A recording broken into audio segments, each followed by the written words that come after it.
Muy buenas amigos, hoy os vamos a hablar de los últimos engaños y trampas más sonadas en el mundo empresarial de China. Cada año desde 1991 la televisión nacional de este país lleva celebrando una gala en la que se destapan prácticas fraudulentas de empresas locales y extranjeras. La gala tiene lugar el 15 de marzo, Día Mundial de los Derechos del Consumidor, y es algo que genera mucho interés porque detrás suele haber investigaciones periodísticas bastante serias, a menudo de incógnito, capaces de hacer temblar incluso a las marcas más famosas a nivel internacional. Claro, hay que tener en cuenta que en estos momentos el mercado chino es uno de los más jugosos y las empresas, tanto de aquí como de fuera, que no se porten bien con los consumidores de este país, lo pueden pagar muy caro en términos de crecimiento y perspectivas de futuro.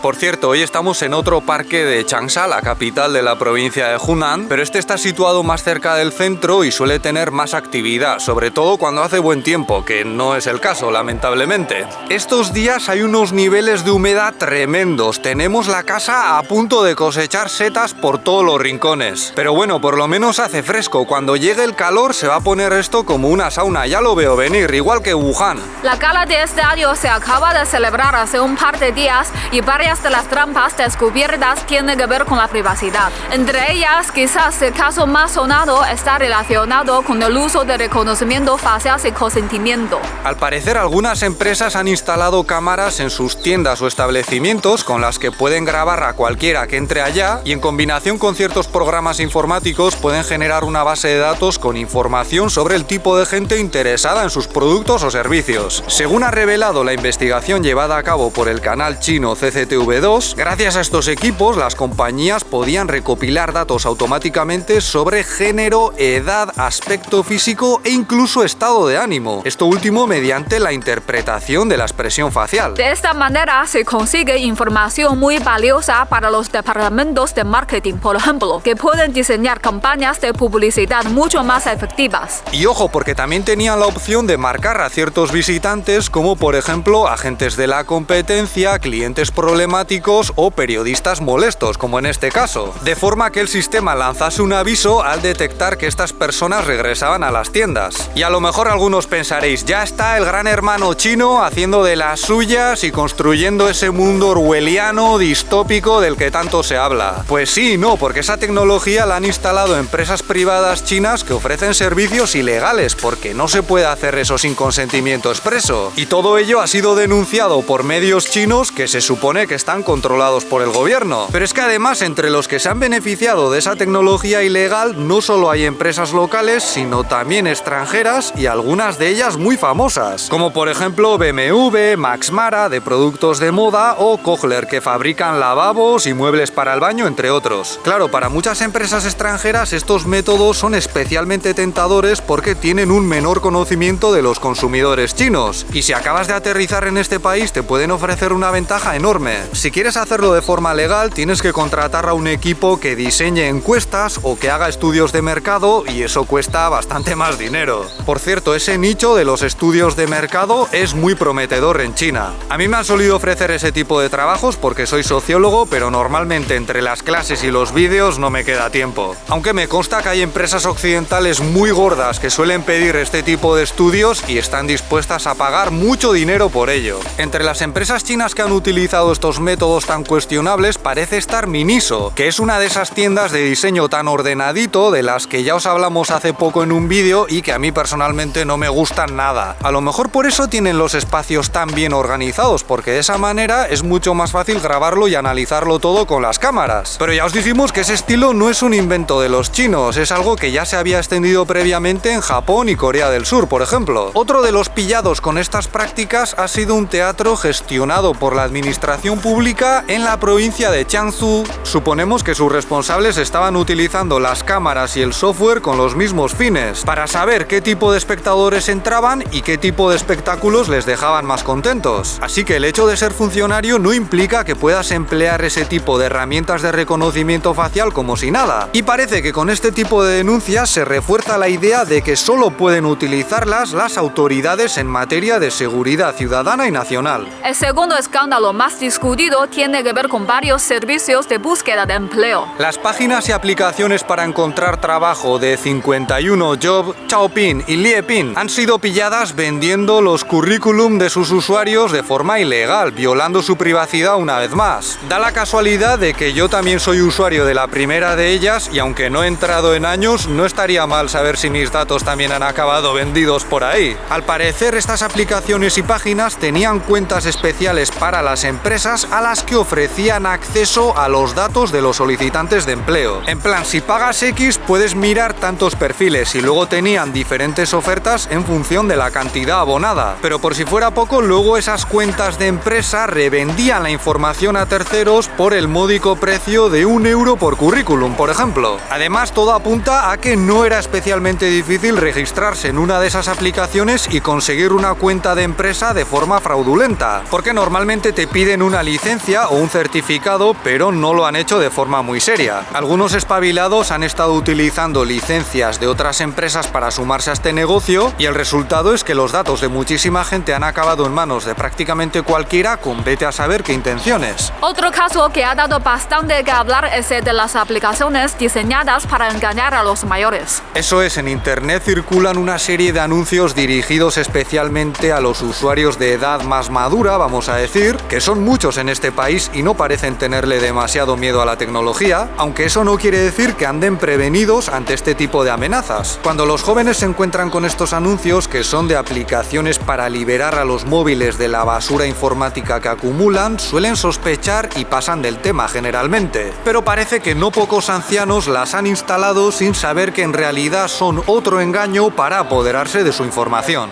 Yo creo que estas investigaciones y estas denuncias buscan concienciar a los ciudadanos y consumidores chinos sobre la apropiación indebida de datos privados. Pero en algunos casos esta tarea puede ser un poco complicada porque el concepto de privacidad que encontramos aquí es un poco diferente al de muchos países occidentales. Para que os hagáis una idea, a menudo mis estudiantes me suelen fotografiar y grabar con el móvil y yo no soy una persona conocida, mis vídeos no se ven aquí. Esto también les ocurre a muchos otros profesores extranjeros y la mayoría de las veces es simplemente para captar un momento llamativo o incluso para hacer un meme más o menos gracioso a tu cuenta. Pero yo también me aprovecho de ello porque me resulta relativamente fácil grabar a la gente en la calle y cuando les digo que es para publicarlo casi nunca me piden que lo borre. En el ámbito de las relaciones sentimentales también existe el tópico de que se tiende a mirar un poco demasiado en el móvil de la pareja y me da la impresión de que algo de cierto sí que hay en ello. Y cuando vas al médico, aunque no haya demasiada gente, la puerta de la consulta general, que es donde te echan el primer vistazo, se suele quedar abierta, de modo que otros pacientes pueden asomarse y pueden escuchar o ver lo que pasa sin demasiado esfuerzo. Puede haber otros aspectos en los que los chinos son más celosos que la mayoría de los occidentales, pero yo creo que se puede decir que en general a los venidos de Europa o América estas situaciones nos chocan más. Además, con el coronavirus, tanto en China como en otros países vecinos se ha visto una mayor predisposición a aceptar métodos como la monitorización de la temperatura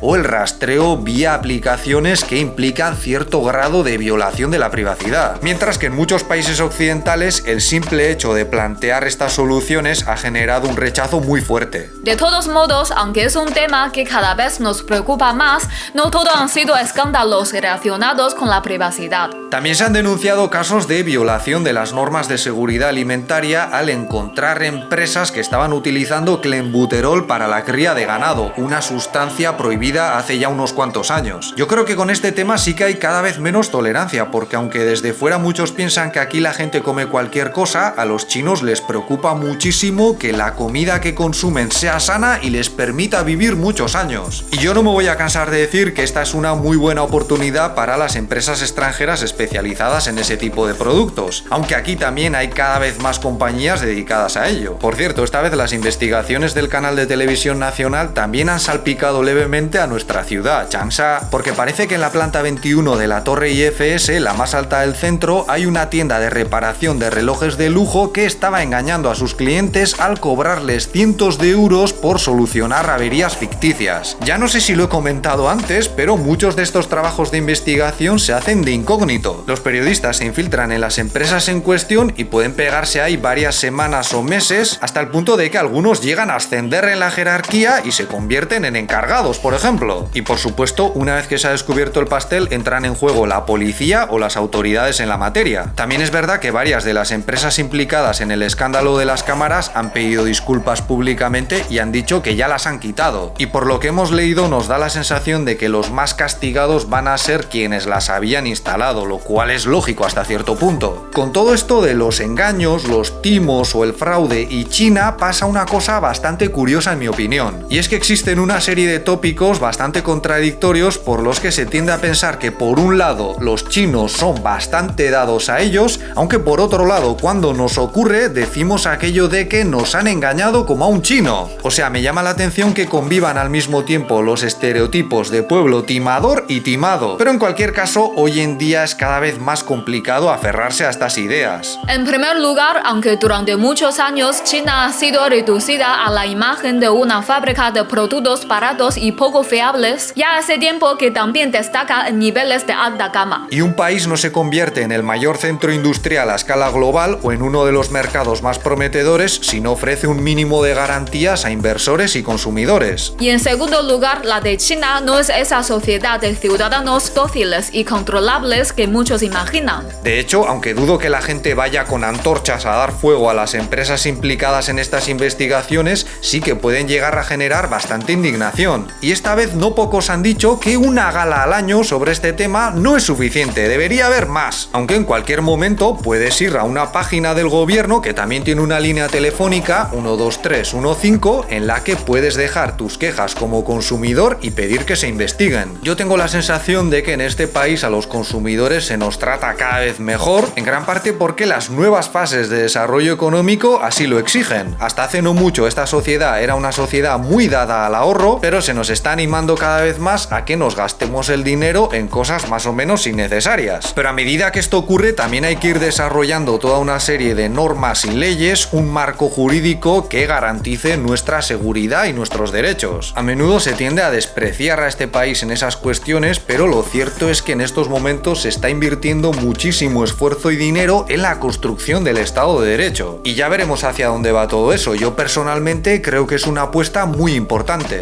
Eso es todo por nuestra parte. Si este vídeo os ha parecido interesante, podéis darle un me gusta, suscribiros o ayudarnos con Patreon, donde tenéis más contenido. Muchas gracias por vuestra atención y hasta la próxima. ¡Hasta luego!